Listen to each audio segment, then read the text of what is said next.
enjoy imagining what their lives will be like 5 years into the future.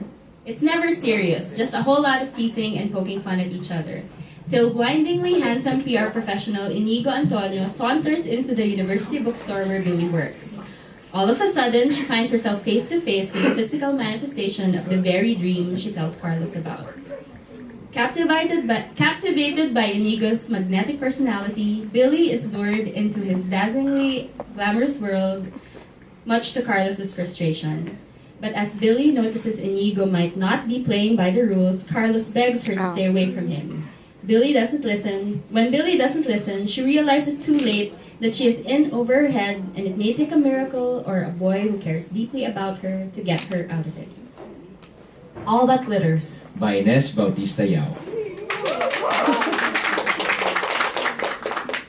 Something tells me that you don't have any other place, Carlos, Billy wryly observed when Carlos entered the university grounds. I don't think there's another place in all of Metro Manila that can rival my special spot right by the observatory. Do you? He raised his eyebrows at her. Point taken. I wish we'd stop for some food, though. All Billy had left was the core of her apple, and her stomach was still growling. Carlos pulled over, killed the engine, and reached behind him for a paper bag filled with all kinds of junk food. Billy gasped when she saw it. Do I get my A in Belinda Santiago 101 now? He grinned proudly. She snatched a bag of chippy from him.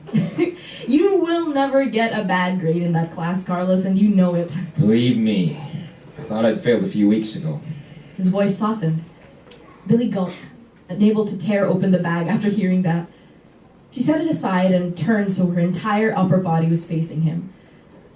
Carlos, I was the one who failed. I failed in so many things. It's a miracle I'm here, that you're still here. Carlos took her hands in his. Let's take the chips outside. It's a nice night. We don't want to waste it sitting in here. Huh? He took Carlos' picnic mat and spread it out in the open field next to the observatory. The skies were clear, giving them an awesome view of the stars, and the whisper of a breeze brushed against their skin.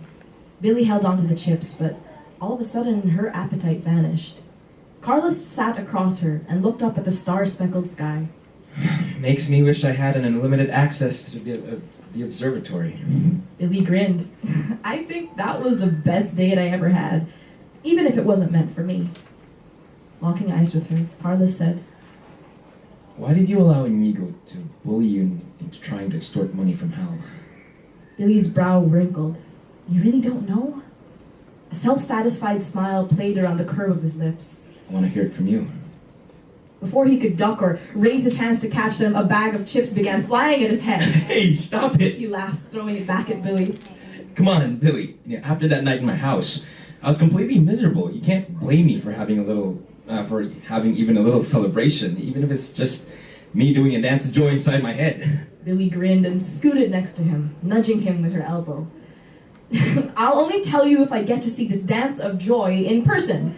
Tonight. Carlos whooped. You're on. Billy rolled her eyes upward. I should have held out for something harder. Come on. Put a boy out of his misery. Fine. Billy took a deep breath. I don't know what Nika said to you exactly, but when I told Inigo there was no way he could get me to agree to lie to Hal, he said...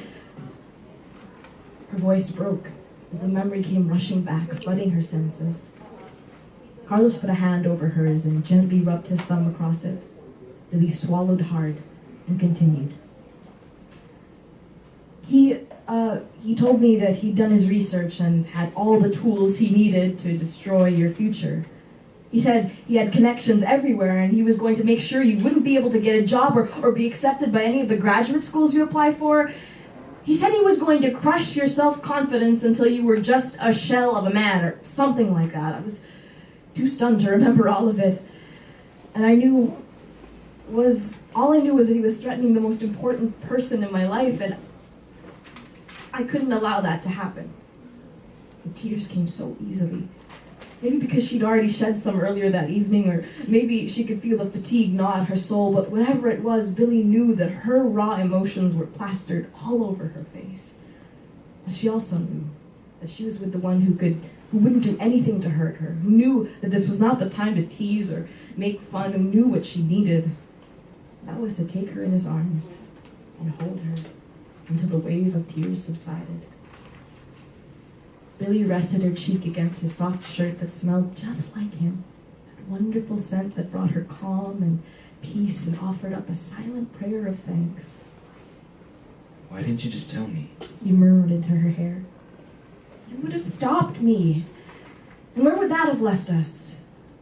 Billy leaned back and looked at him, not caring that her eyes were probably bloodshot and her nose all red. Of course I would have stopped you. Of course I would have looked for another way. But his voice was kind, not rebuking or laying blame. You don't know how powerful Inigo is. Billy looked away, but Carlos put his fingers on her chin and gently tilted her face back. I do. And I completely understand why you felt you had to do this. He smiled at her. I'm also completely blown away by what you've just said.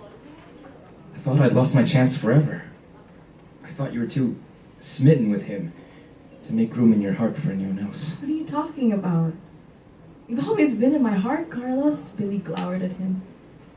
He chuckled and moved closer. Well, I take up a lot of space, you see. You know, being so tall and all. Billy rolled her eyes at that. I'm not exactly thrilled about sharing that space with anyone else. Billy felt her heart speed up at how close his lips were, and she smiled at his words.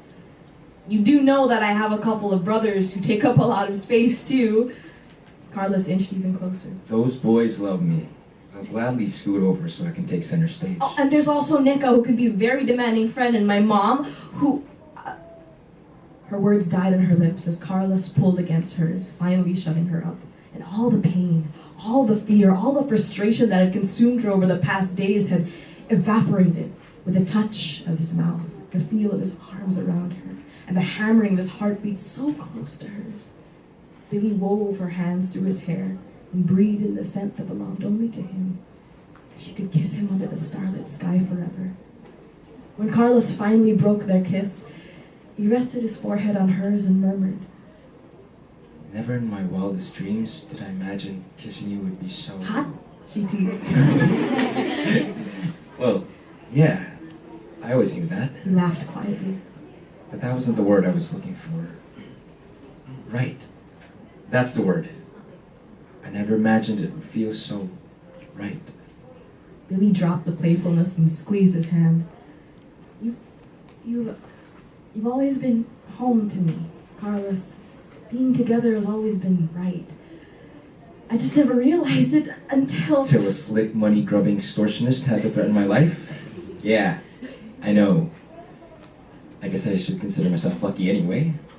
It could never have happened at all. If drama's what you need to come to your senses, Billy girl, I'll take it.